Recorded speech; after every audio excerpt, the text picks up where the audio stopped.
Welcome, everyone, to episode 14 of Healing Conversations with Ingrid and Gloria. Today, we're going to have a conversation around birthing the new normal. So, the whole world is finding itself in the transitional phase of finding a sense of balance and a path to what's it going to be like now. What is the new normal even going to be like? And there's quite a bit of unknowns out there still that we're sitting with. Yeah. Massive unknowns. Mm-hmm. That will probably remain unknown for quite some time, you know. So I guess one of the challenges in this transition is the length of the transition as well as the potential scale of it. It's not like we're out the other side and this is the new normal. We're very much in what one of my lovely small group participants calls the bug mush phase. You know, we're in the chrysalis and we're being rendered down to mush so that we can then kind of reform ourselves as butterflies. Because that's actually what happens. Yeah, so we're bug mush right now, and it's really, really helpful to remember that. Not least because if I remind myself that this is bug mush time, then I don't get tempted to try to do too much or know more than I can possibly know right now. Yeah. So what I'm hearing in that, it's a time for allowing. Yeah. Exactly. A time for allowing what is to be and to notice what it's like as you are with it. And that's actually a big part of the new normal, is to allow what is to be. And then to see how, I don't know, for me, curiosity is really supportive with that too. A gentle curiosity. Not a vigorous curiosity, a gentle curiosity. Yes. It sounds like we're both finding that vigorous anything right now is contraindicated. Well, I do say, though, because we're just coming out of a very, very different kind of spring. So we've had hail, and we've had snow, and we've had wind, and we've had an earthquake just yesterday, about 6.5. Oh, goodness. I know. It was like, I didn't notice it, honestly. I did hear about it. But the only time vigorous is really helpful is when I'm going to go muck. That's really helpful. So I can find a place for it.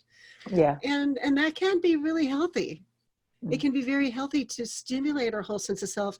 But here, this is where even when I'm vigorously attending to a task, I want to have that quiet within.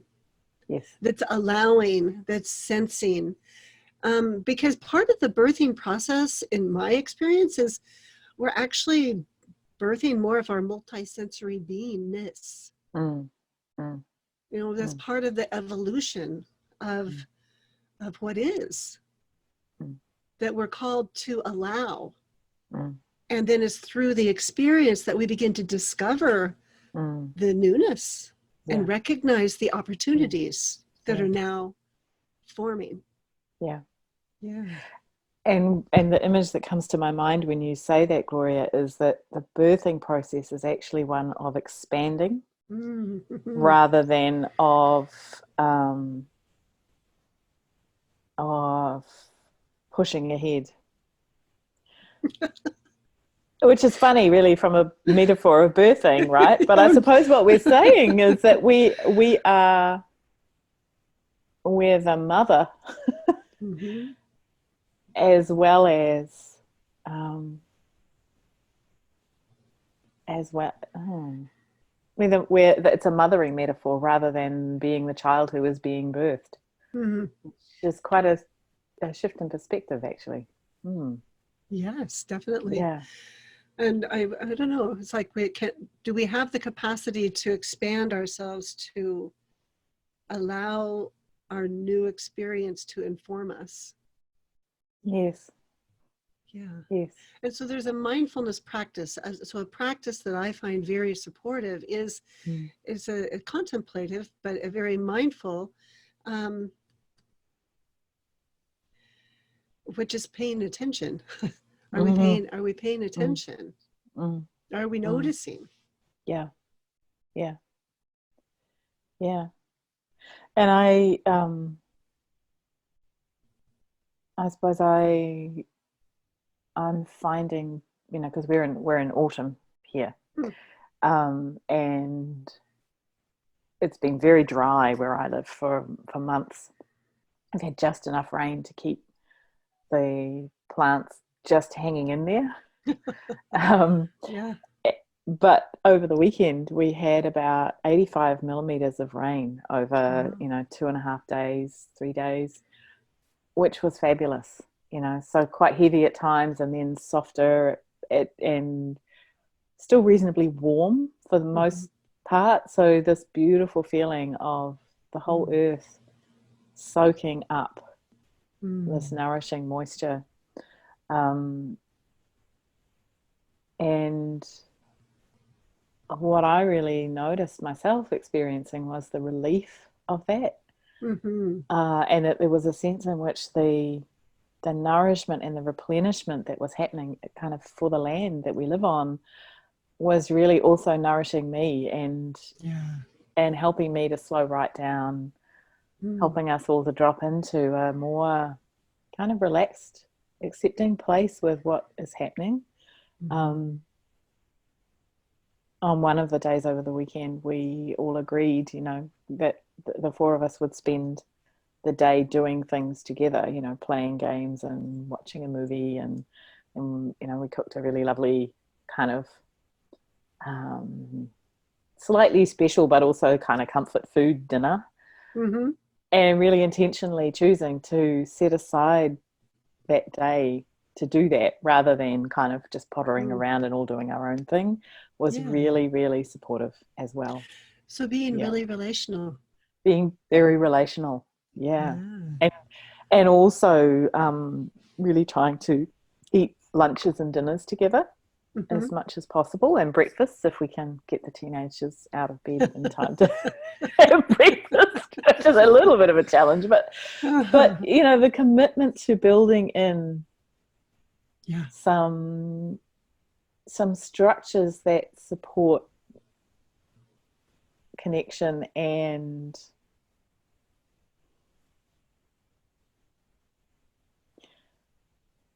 frankly, getting moving in the day, Yeah. because everybody's at home. Kids are both on kind of term breaks now, which were brought forward, so they could Mm-hmm. just be snoozing all day or kind of in their room doing their thing, but actually really, really attending to staying connected with the people in the bubble here Yeah. is Yeah. really important. Mm. Yeah. We're doing Mm. similar things. Um, excuse me. And noticing what that's like. Our little puppy Mm. dog has had a surgery, and so she needs lots of nurturing. But Mm. so it's like one of us is always needing to be in attendance with her. So right now she's with me, but she's taking a nap.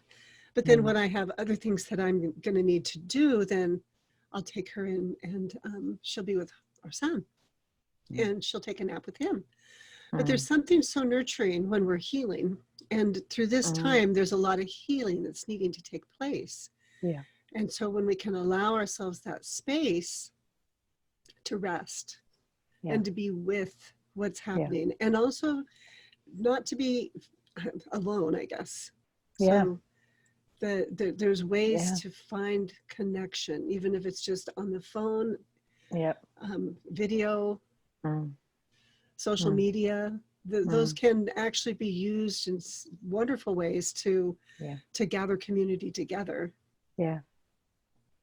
But the And families, also, and I think it's really important to not forget about our need to connect with the people in our own bubble.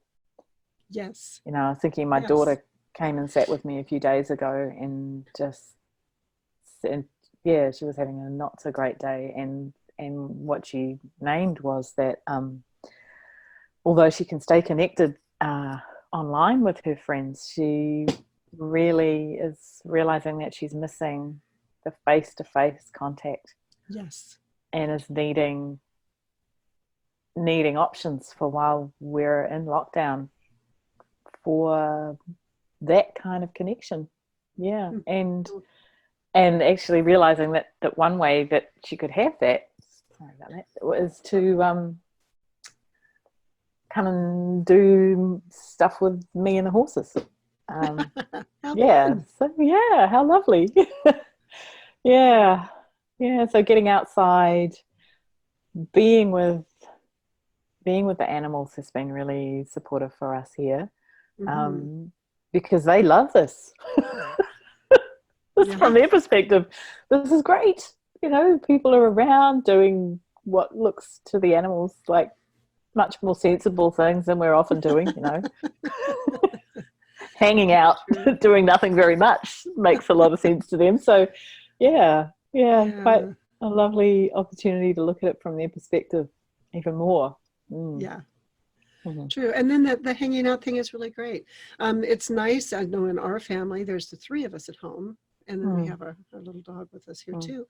But to have one-on-ones, really have some nurturing time. So there'll be times where my husband will go in and he'll be with our son, and they'll just have their time together. And then there's other times I'll get to go in and be with him, or he'll come out and the three of us just sit around and we just have a chat, about whatever's alive for us, and just sharing that information. And or we all come in closely together and we just like love on Polly, and that's been quite lovely too. So there's so many different ways that we can begin to nurture ourselves and nurture our loved ones. And one of the things that's I think challenging about that for people with younger kids is the expectation that they be homeschooling their children, through this time, which puts a different kind of pressure on all of those relationships, particularly, as you named when we last spoke, I think that people are often trying to work from home as well as homeschool their kids. And that's an enormous demand. Oh, yes. On parents and families. Well, upon the children's nervous system too. Absolutely. Because they need the nurturing, they need the love, they need the care. And when they have those, then they'll be able to learn with more ease. But when we put pressure on, then we don't have as much capacity to take in new information. Yeah, that's right. Yeah, and it feels like it almost risks driving everybody into more stress and trauma. Definitely. Probably, there's an educational objective that I think that, probably trying to meet, but also the notion that it's helpful for the kids to have routine and structure and for some things to continue as normal, but actually it feels like there's a high risk of it being counterproductive. It can be. My grandchildren have been, it's been fascinating to hear about what they're doing with their time, because their papa, my husband, is there 2 days out of the week building a home for them. And he shared how the children themselves, well, they're, how old are they? They're like almost 11 and 13. So 2 boys that are twins that'll be 11 just this next month.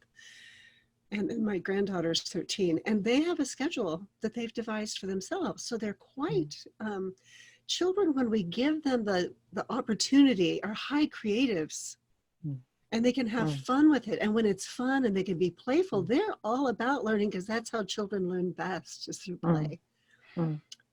And my granddaughter is quite methodical at the same time, and she has a timer. And so she's got them on a 20-minute schedule. And do you know how many creative things they can do every 20 minutes? Okay, time to read a book. Ready, go. And they love reading. And then, timer's off. Okay, let's go outside. And they jump on the trampoline. or they live on 10 acres that's wooded and beautiful. And so, or they go out and they see if they can help Papa, and they'll go out and they'll start cleaning up the yard and cleaning up from the building. But there's so many opportunities. And it's like when a child has the privilege of getting bored, then you will see how much creativity they can tap into. Yeah. And I'm also hearing in there the beauty of those kids being able to listen to what their body's wanting next and respond to that, and the importance of that learning, which I love that that's come up in what you've shared, because I've been thinking about that a lot for myself. You know, when we said we were going to talk about what practices have been supportive for us, I've really been noticing how supportive it is for me to listen to what does my body actually need right now. Do I need to have a little nap? do I need to go outside and just wander around the garden? You know, not necessarily do gardening. Might pull a weed here or there, but maybe I just need to walk around and notice the beautiful, like I'm looking out the window now, there's a maple with beautiful intense red leaves, you know, as the colors change, and just enjoy that, enjoy the slowing down, enjoy the fact that there are almost no airplanes in the sky. That's true. And no traffic on the road, really. Yeah, it's like a big out breath, just like that. Just like that. And the other thing, actually, while we're on the topic of breathing, I was attending an online seminar last Saturday for the training that I'm doing, and came across a free app that is beautifully simple, and for anyone who's noticing that they may be coming in and out of feeling a little bit panicky or a little bit stressed, this app is helpful just for a little bit of gentle practice with diaphragmatic breathing that you might like to build in a couple of times a day. It's called Cardia, Kardia, and I've been having a bit of a play with it, not because I've actually been noticing my own breathing has been more chesty and kind of tight than normal, but because so many people have said that they've noticed that they've been struggling a little bit to breathe deeply and slowly at times. And so I've recommended it to a few people, and they've been finding it really helpful. So people might like to access that as a tool to support themselves alongside reaching out for some accompaniment and support from others. So there's a few different ones called Cardia.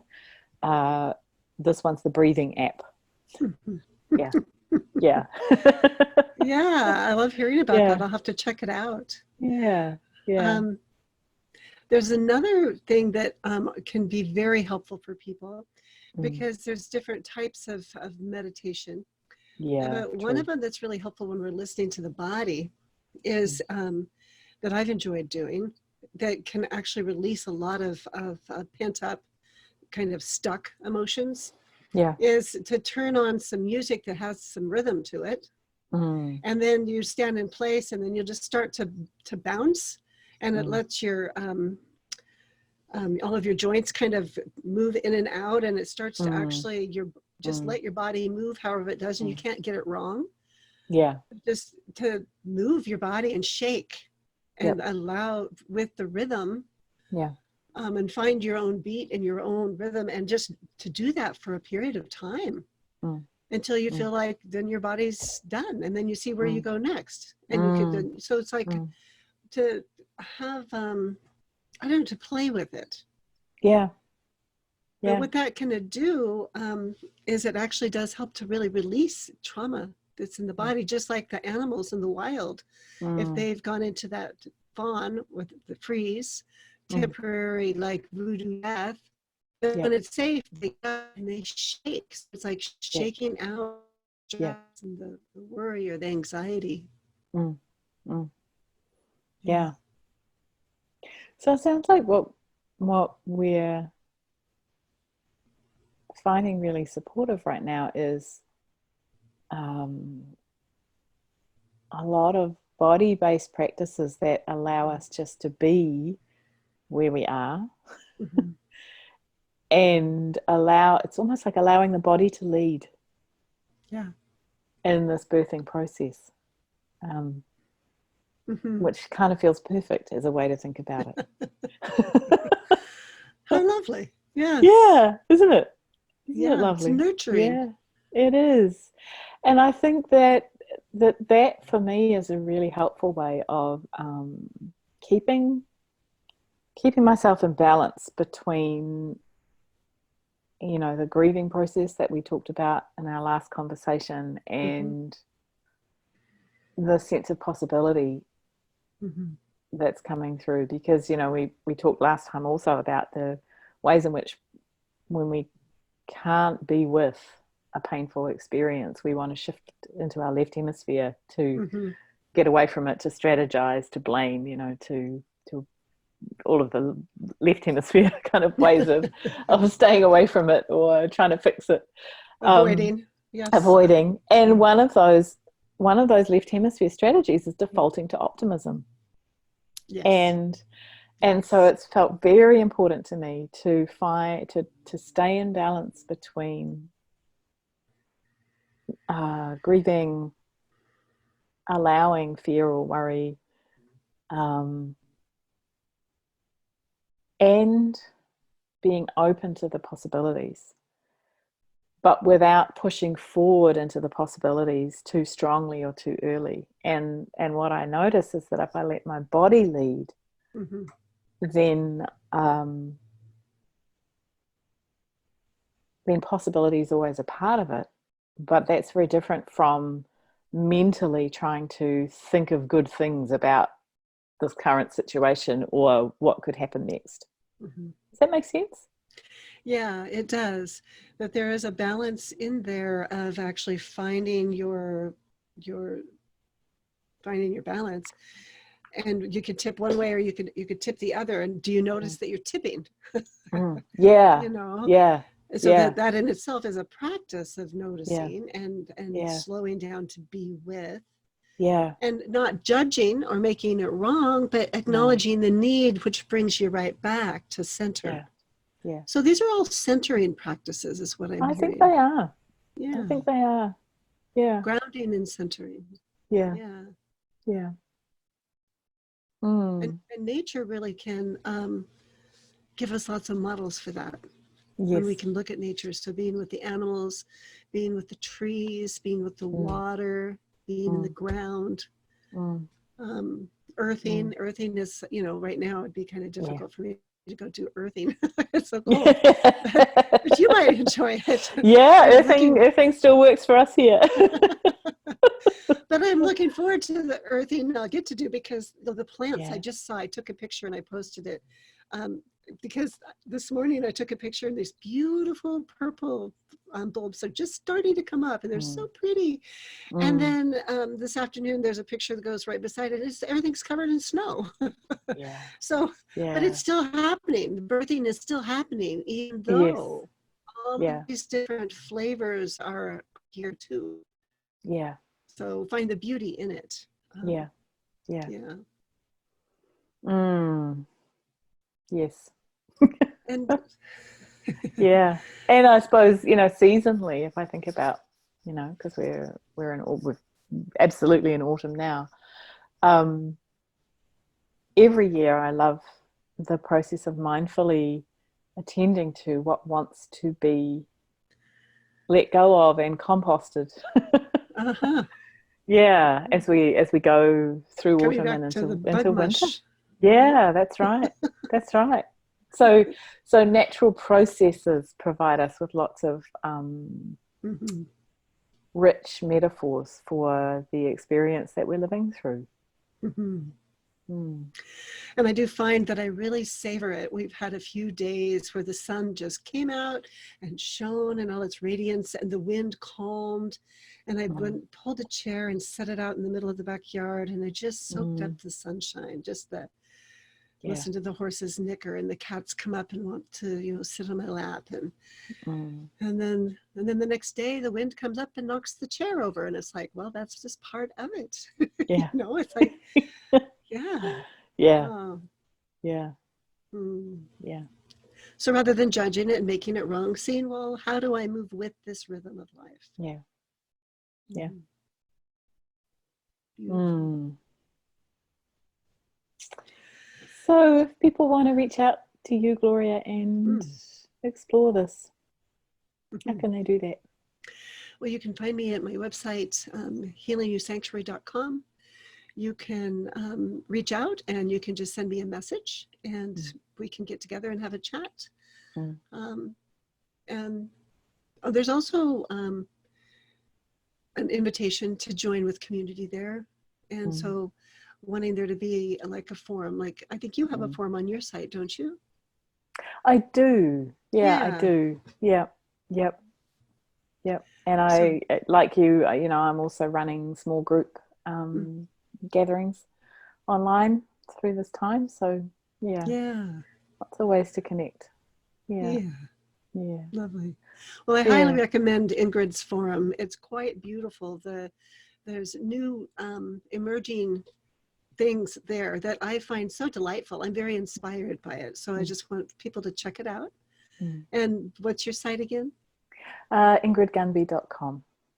Yeah. Thank you. And easy to reach out to me via email or give me a call, and we can catch up online. Please do. Yes. Yeah. Well, I'm looking forward to our next conversation, Ingrid. Thank you. Me too. Bye.